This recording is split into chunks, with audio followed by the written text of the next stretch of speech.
Hello, bienvenue dans cette vidéo. Je vous montre rapidement comment est-ce que vous pouvez activer la fonctionnalité Speculative Loading sur votre site web.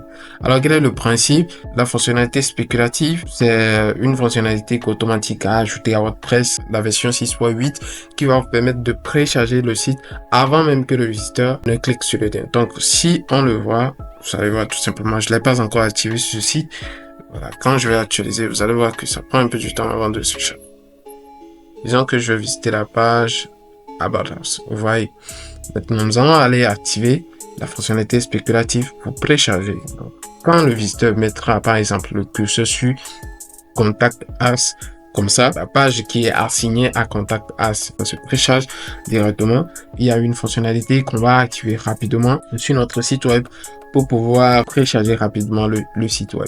Alors, Speculative Loading est intégré nativement à WordPress, comme je l'ai dit au début, mais il y a aussi un plugin qui nous permet d'avoir une prise de main plus poussée sur la fonctionnalité. Donc, on va aller installer un plugin, et le plugin qu'on va installer, Add Plugin, ça s'appelle Performance Lab. Voilà, Performance Lab. Ça, on va l'installer et on va l'activer. Alors, on se retrouve dans le setting. Donc, vous pouvez tout simplement venir ici, setting, et vous allez voir performance.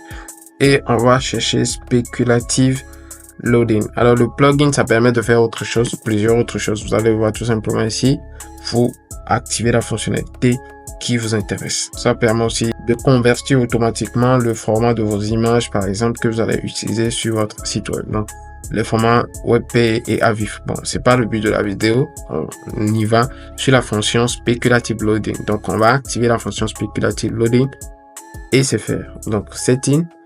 Et qu'est-ce que nous, on va faire? On va descendre dans les settings et vous allez voir tout simplement qu'il y a plusieurs modules ici. Alors, dans cette vidéo, je vais pas expliquer à quoi ça sert les différentes configurations qui sont ici. La configuration qui nous intéresse, c'est la configuration par défaut. Le pre-render de Speculative Mode et la fonction Moderate qui nous permet d'avoir les sites préchargés en over. Voilà. Conservatif, c'est quand tu cliques. Alors, nous allons voir tous ensemble qu'est-ce qui se passe réellement après avoir activé la fonctionnalité spéculative. Je vais actualiser le site et rapidement, vous allez voir qu'ici, il y a les données qui se chargent pour le site. Vous allez voir que quand j'ai mis le curseur sur la page Home, vous allez voir que les données ont continué par se charger, quand bien même que le site s'est déjà chargé. Donc, ça se précharge pour le prochain chargement. Donc, vous allez voir la même chose pour la page About Us. Même chose pour la page Service. Vous allez voir que les données se chargent ici, ça se charge. Je le mets sur Contact. Vous allez voir que ça continue à se charger. Donc, si je clique directement, voilà, vous allez voir que c'est presque instantané. C'est comme si j'ai déjà chargé la page au début. Et c'est ce qui est vraiment fait avec la fonctionnalité spéculative. Comme bonus, je vais vous montrer qu'est-ce que vous pouvez encore faire de plus avec ce plugin. Et on va dans Dashboard. Alors, je ferme ça. Et quand on descend, on revient au niveau de Setting, dans Performance.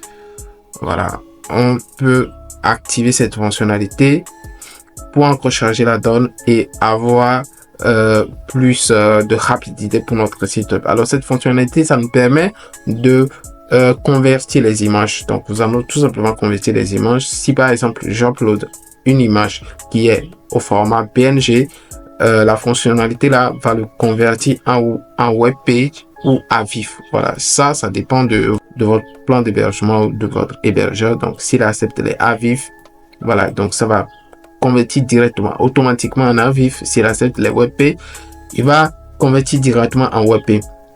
Et donc, c'est des formats d'images voilà, modernes actuellement qui permet d'optimiser la taille des images que vous mettez sur votre site web pour un changement rapide. On se revoit dans une prochaine vidéo. Si vous avez aimé la vidéo, si vous voulez que je parle d'un sujet, alors dites-moi ça dans les commentaires. Je vais revenir sur ce sujet et je vais vous donner du lot. N'oubliez pas aussi de liker et de vous abonner. Voilà, ça motive et ça me permet de continuer. Merci et à bientôt.